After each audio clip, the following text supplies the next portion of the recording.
Hello, in this lecture, I'm going to talk about how I use generative AI in my clinical practice, in healthcare education, instructional design, and in my recent experience in capacity building among faculty members of higher education for them to integrate generative AI into their daily academic practice.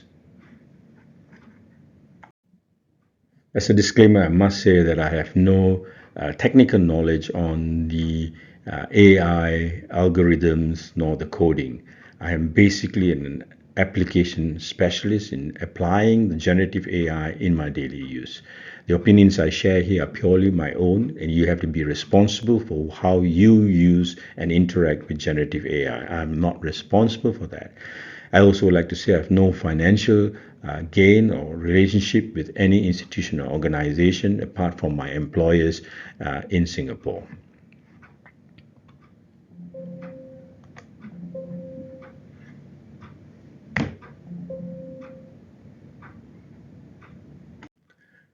To better understand what is the current body of knowledge on the use of generative AI in healthcare, my team conducted a scoping review and we looked at 90 papers that's already been published on integrating generative AI in healthcare. And this is the kind of data that teams that we found from these papers. Generally, they were looking at conversational AIs like ChatGPT and its use in predictive intelligence.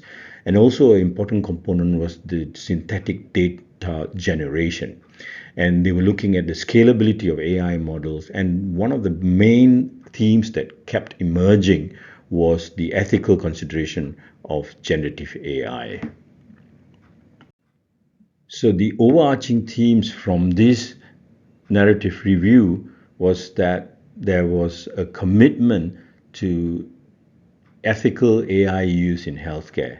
There was a need for transparency and engage in dialogue with all stakeholders, and there need to be a regular evaluation of its impact on healthcare. But one of the most important overarching themes that came about was there was a need to invest in education. And this led us to the role how I play with my role as the UNESCO chair partner at the UNESCO chair at aid group in Asia Pacific University. The aid group consists, these are my team members. We have both those locally, regionally, and internationally. So what we did as a team was more than a year ago, we designed and developed various modules that can be run as workshop so as to create competencies ethically in the use of generative AI in the various sectors. And these are the various modules which are quite specific to certain areas in healthcare, those that is boxed in red. And what we have done was to look at various areas in healthcare, like in clinical practice, in medical education, in research, and in productivity and efficiency. We also have created a module for the elderly, both for healthcare providers who care for the elderly or for the elderly patients, on integrating generative AI into their life. So, as part of the design and development of these various workshops, we also created OERs, or open educational resources. And each of these workshops would have an online module. So, we use DDR frameworks to design and develop these engaging and interactive online modules using SCORM compliant authoring tools. And they also come with the standard books that we wrote. We wrote specific books for the various modules as accompanying resources during our training programs. So this is another training program, the AI for health professional artificial intelligence, that comes with a book and online module. We have two books. One is a general book on AI for healthcare professionals, and another one on prompting and how to do prompting to get most effective responses from generative. These are some of the online modules for our research workshops, both quantitative and qualitative, and on data analysis, synthetic data creation, and things of that nature. These are all available freely to all our participants.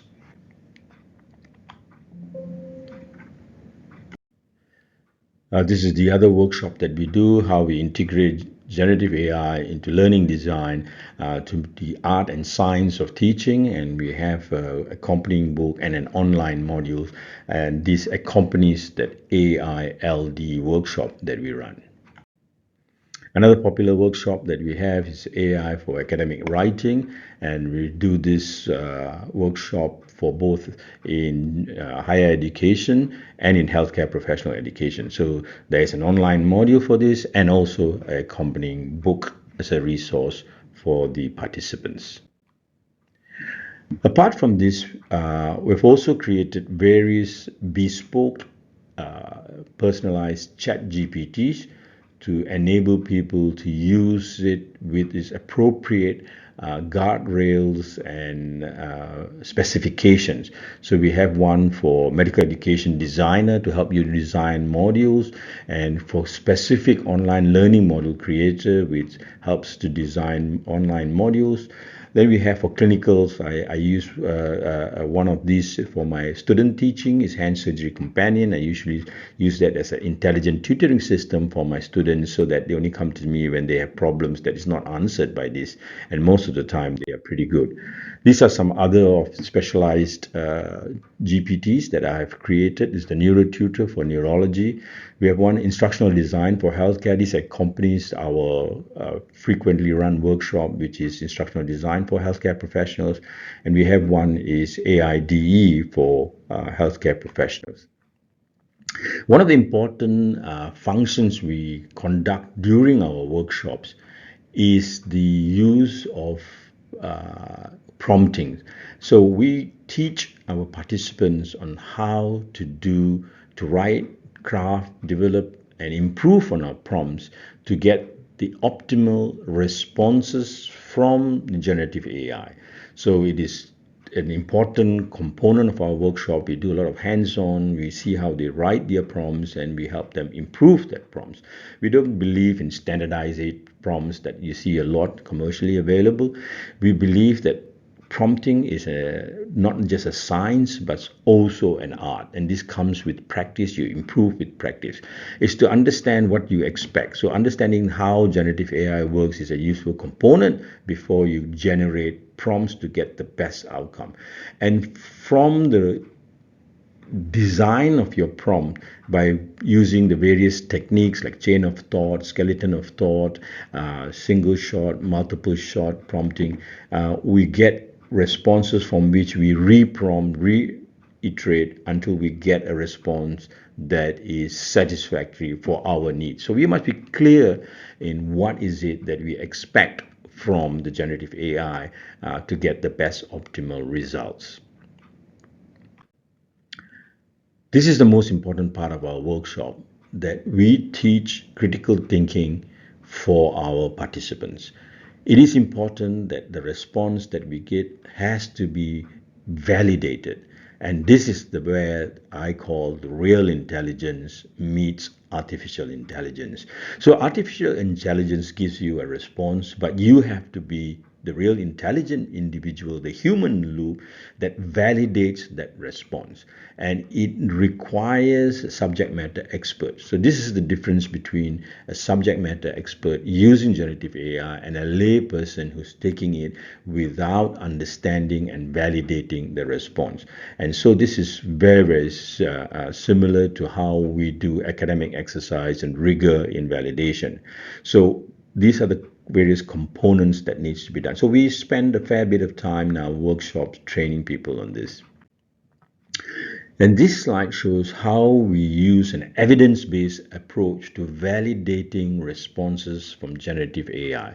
This is very similar to how we validate data in academia by making sure we extract search terms, and from the terms we look through the databases to search for evidence and then screen the evidence, extract the data, and synthesize that data, and to ensure there is alignment between the synthesis and the evidence in the knowledge base and that which the generative AI produce as a response. And this is an important aspect of our workshops. So, what are the potential use cases of generative AI in daily clinical work? This is how I use generative AI in my practice daily. As a virtual assistant, it helps me in helping me document my clinical encounter, helps me make decisions as a decision support system as and when required, and it helps in diagnosis with images. I've used pictures of the patient's findings and signs and helped with diagnosis. And here we'll see some of the examples. So one of the pain points in healthcare professionals' daily activity is the clinical encounter documentation, electronic medical records. In my hospitals, we have a paperless hospital. We have gone full-blown EMR for the last 2 years, and I am the worst typist in the world. I can't type. So my electronic medical records have been very sparse because of my inability to type. The clinical demand I've seen approximately between 85 to 100 patients a day, and so time constraints doesn't allow me to spend too much time drafting and writing my electronic medical records. So this resulted in the need for an ambient clinical recording system, and so I developed an EMR assistant using ChatGPT's MyGPTs, and I use this regularly. And I show you an example. It records the clinical encounter and converts it in an electronic medical record after redacting personalized information if there's anything mentioned during the conversation. How can I help you today? Dr. Bai, I have problem with my hands. It worsen at night. Yes. That I have to do this at Okay. night. What is the problem? Do you find pain or is it a numb feeling? I feel numbness. Right. And how long has this been going on? About 3 months. 3 months. Have you had this before? No. No. And do you have children? Yes. And when you were pregnant, did you have symptoms like this? No. No, okay. And is there anybody in the family with this sort of problem? No. Do you find that your hand is getting weaker? Yes. How do you feel it's weak?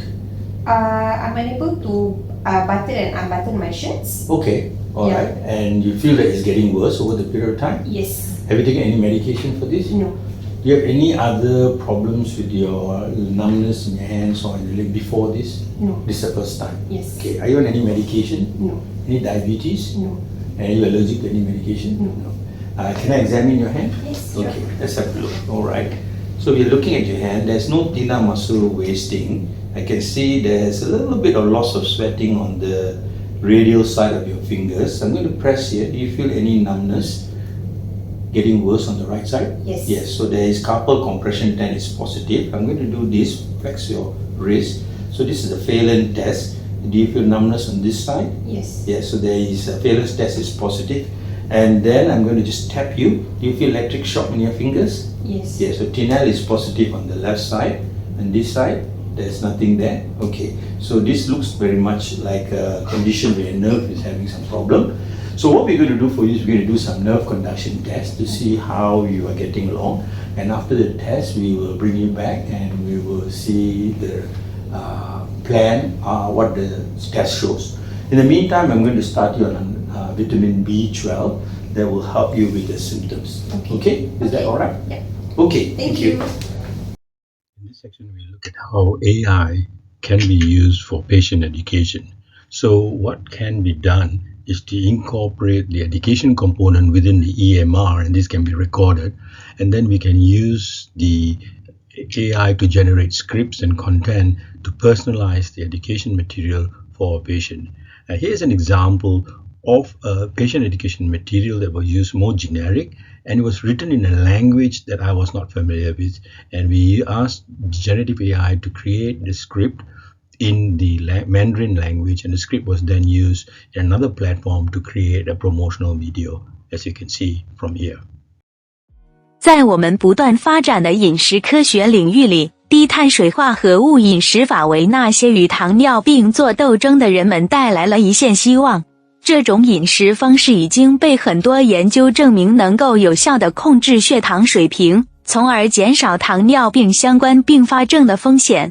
通过选择那些低碳水而营养丰富的食物，不仅可以稳定血糖，还能提升整体健康水平。这一方法得到了医疗专业人士和营养专家的广泛认可，为糖尿病的有效管理开辟了一条新路，向着更好的健康结果前进。现在就加入我们，探索低碳水化合物饮食在管理糖尿病过程中的转化力量，重新发现健康生活的活力。让我们一起迈向更健康的生活方式。So in this case, we're going to show you how we use the generative AI to help us with diagnosis with an image. So I have a clinical photograph of an old patient of mine who has a growing lesion in the thumb, and that image was uploaded, and this is only available for the paid version of ChatGPT, which is the 4 Omni version, which does multimodal analysis. So I now write a prompt to instruct it and give it context to that image that I have provided. The context I'm giving is the age of the patient, the sex of the patient, the background, so that it can use that data and with the image to do analysis and come up with a reasonable diagnosis and a plan for me in my busy clinic. This is not a problem for those who are well versed in the subject matter, as me with 40 years of experience, but for the young clinician, this can be very useful. Here you can see that it has made a diagnosis of squamous cell carcinoma, which is the correct diagnosis. I can confirm based on my experience. And it has also provided various treatment modalities. Once again, I can validate this as the correct treatment modality, and its suggestions are all within the scope of current practice among surgeons, dermatologists, and cancer specialists. But given that, I also wanted to see whether it would help me provide advice to a patient, because if I'm a junior doctor and I've asked it to give me a script to counsel the patient, and here it provides a detailed script on how I could then spend some time to speak to the patient. So this is a very useful and powerful tool.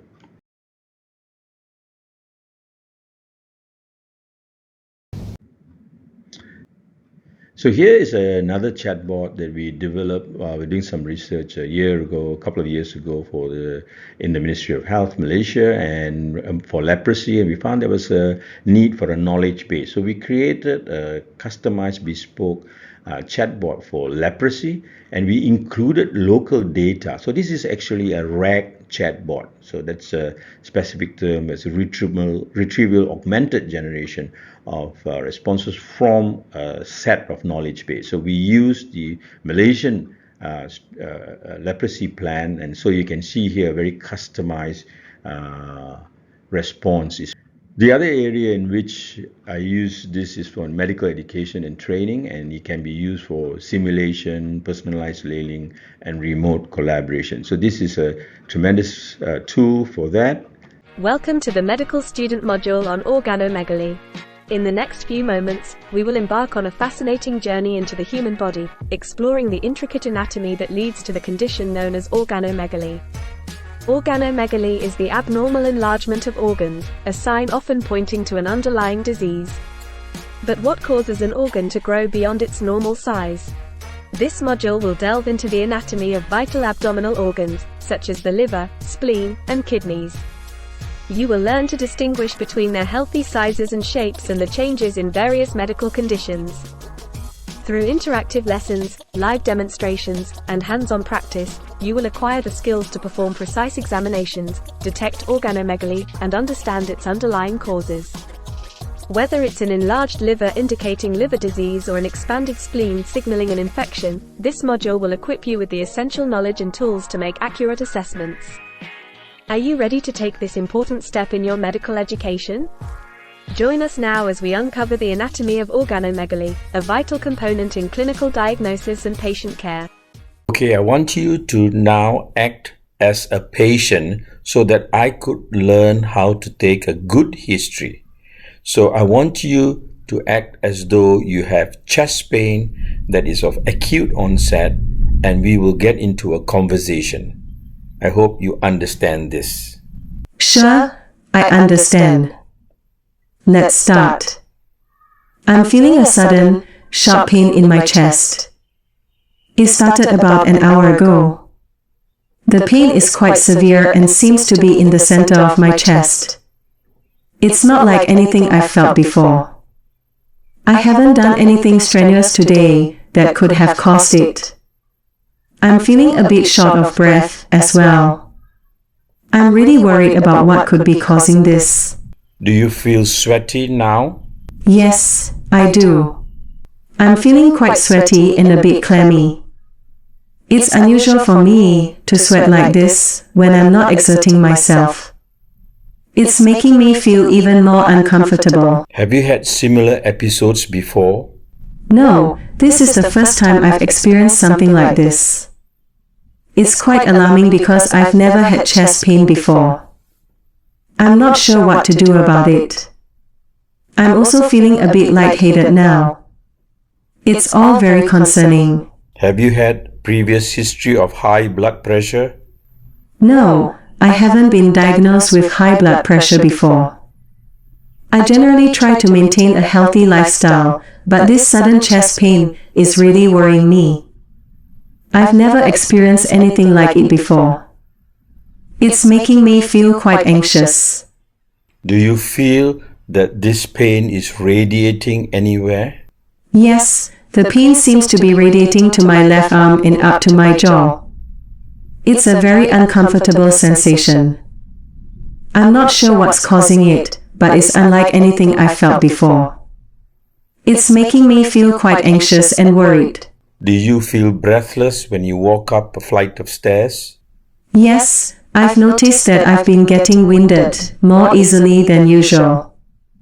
Even simple activities, like walking up a flight of stairs, leave me feeling breathless. It's not something I've experienced before, and is quite concerning given the current situation. Do you have difficulty sleeping flat on the bed? Yes, I've been having difficulty sleeping flat on the bed. I found that I need to prop myself up with several pillows to get comfortable. It's not something I've had to do before, and is adding to my concern about this sudden chest pain and breathlessness. Is there a history in your family with heart disease, heart attacks, or strokes? Yes, there is a history of heart disease in my family. My father had a heart attack in his late 50s, and my maternal grandfather also suffered from heart disease. It's definitely a concern for me, especially given the symptoms I'm currently experiencing. I'm really worried about what could be causing this. Okay, I understand your problem. I think you may be having a problem with your heart. We are going to do a simple ECG to test to make sure your heart is okay, and we will do some blood tests. Is that okay with you? Yes, that sounds like a good plan. I understand the importance of these tests given my symptoms and family history. I'm ready to proceed with the ECG and blood tests. Thank you for your help. I appreciate your thoroughness and concern.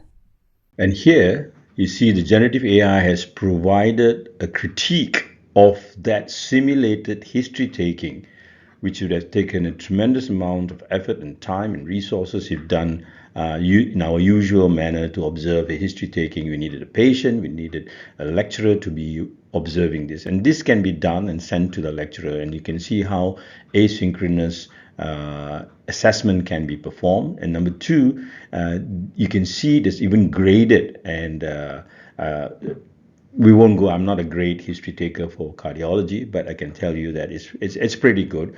But though some people have criticized that I should have taken the patient straight to emergency because it looks like the patient was having a heart attack. But you can see the benefits of generative AI in simulation.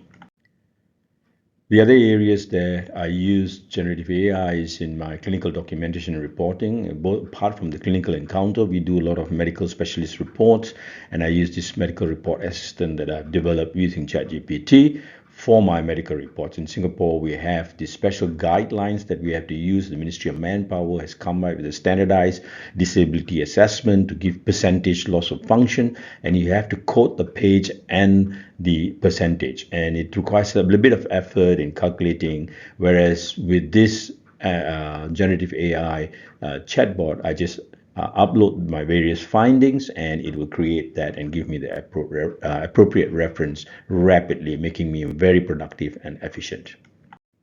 The other area in which I've used on a regular basis is generative AI for research. So I use it for data mining, to doing literature reviews, but there are various other use. So in my personal life practice, I use generative AI is in doing rapid literature review, doing data analysis from my available data, helping me to generate some inferential recommendation for statistics and perform inferential statistics, and also to do thematic analysis for qualitative data. I'll show you a video on how we do a literature review. We're all familiar with the literature review process, and here's where AI comes in to help us to expedite the literature review process. There are various softwares available like typeset.io, which is now called SciSpace. There's illicit.org, and here I'll show you an example of how we use illicit.org to quickly search, screen, and extract data for us, and from which we then synthesize that data to write a review. And we can use generative AI to help with the synthesis.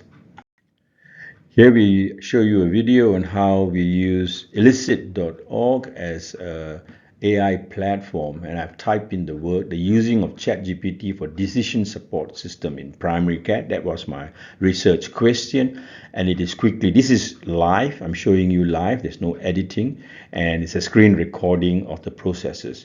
So within a minute, you're seeing there's a top 8 papers are being used to summarize, and so here we see a summary of 8 top papers have already been done.